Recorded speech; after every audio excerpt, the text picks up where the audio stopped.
Hey, welcome back to my channel. My name is Debbie. I am the She in Sheality TV, and if this is your first time here, welcome. Today, I want to talk about seeking sister wife. Kind of a bit of everybody.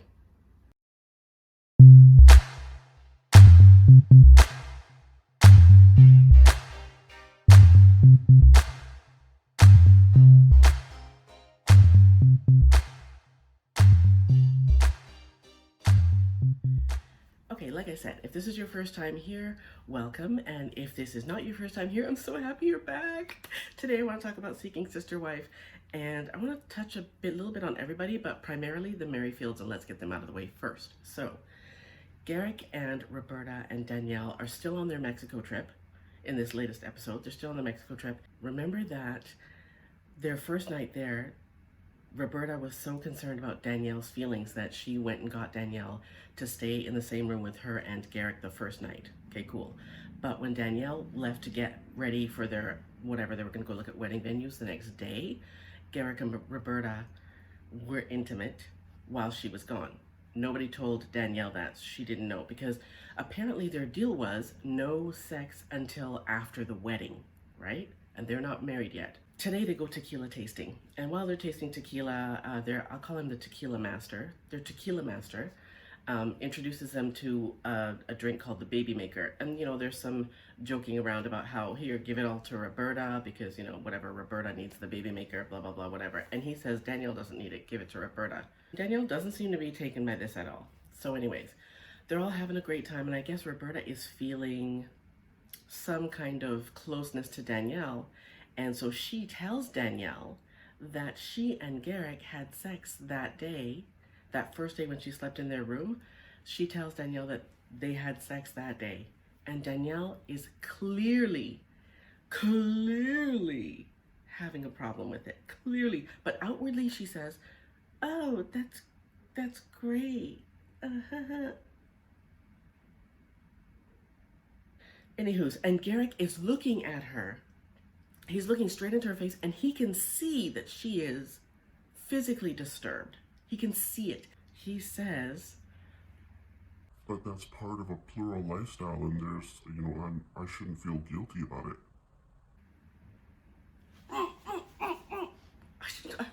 I just want to wring his neck. I can't stand him.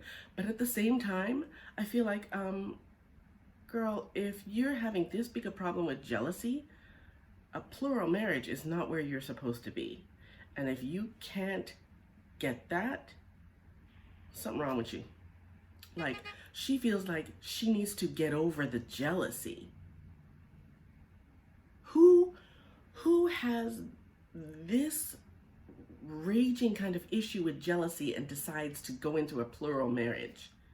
This plural thing was all about Garrick. Yeah, and he says he can tell that she's jealous. He can tell that she's having an issue with it. He can tell that her feelings are hurt. He can tell. And so what does he do? Talks about how he's going to go on a date with Roberta that night. He says, I think it's time that I have Roberta all to myself. I'm sorry, dude. Yeah, that could never be me. I'm sorry. I was going to say he would be leaving that tequila tasting on a stretcher if that was me, but there's no way I would ever be in that position. Ever. Not ever. Because I told you before, I don't share my toys, and there's no way that, oh, no, I'm sorry. Anyway, she is like beside herself. And Garrick, in addition to saying, it's time that I have Roberta all to myself, he tells Roberta that he has a surprise for her, and she should bring her Brazilian bikini. Fuck, I can't stand this guy. I seriously cannot stand this guy. He's so smarmy and so eesh. But I feel like it won't be long before Roberta realizes that all he's got to offer is mediocre dick and disappointment. And then she'll bounce when she gets her green card.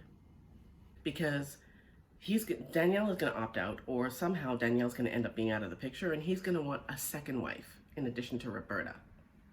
Right? It only makes sense. I think this Merrifield threesome is going to end one way or the other, regardless, because Roberta does say that she can see that Dannielle is having problems with the jealousy, and if Garrick doesn't stand up, she's not gonna stay. So I'm like, okay, so wait, are you team Dannielle or are you team Garrick? Are you just team Roberta? Next, let's talk about the Clarks. Okay. This whole, you know how Kayla is not meant for a plural marriage. She has a hair trigger temper, right?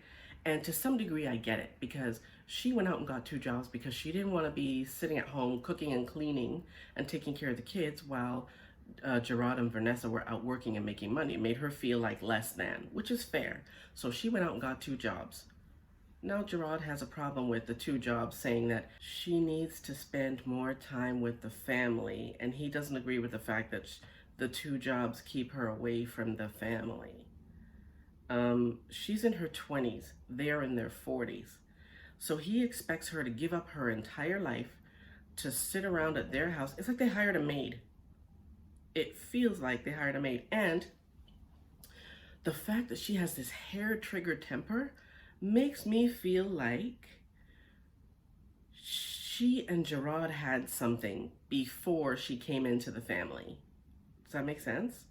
So now she's feeling like before she entered the family, she was kind of secure because she would see him and she would see him on his own and she didn't have to deal with Vanessa as well, even though she and Vanessa get along.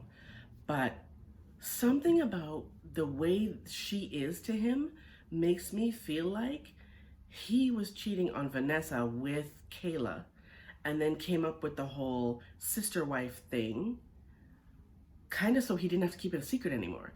Because Kayla often makes reference to the fact that they treat her like less than, and Vanessa is his precious queen, and like it just feels like, huh?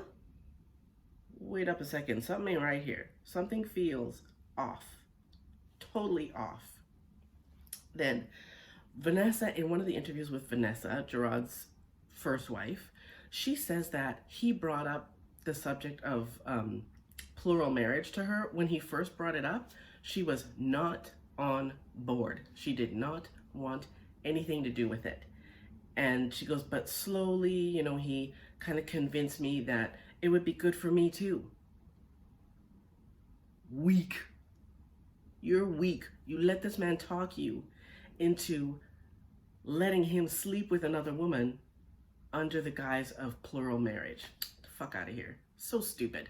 So stupid. If he had to actually massage you into doing it, do you not think, hey, maybe, yeah, this is not for me. This is all about him.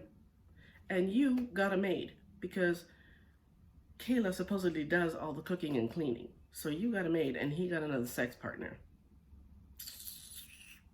I can't even. I can't. Okay, let's talk about the Snowdens.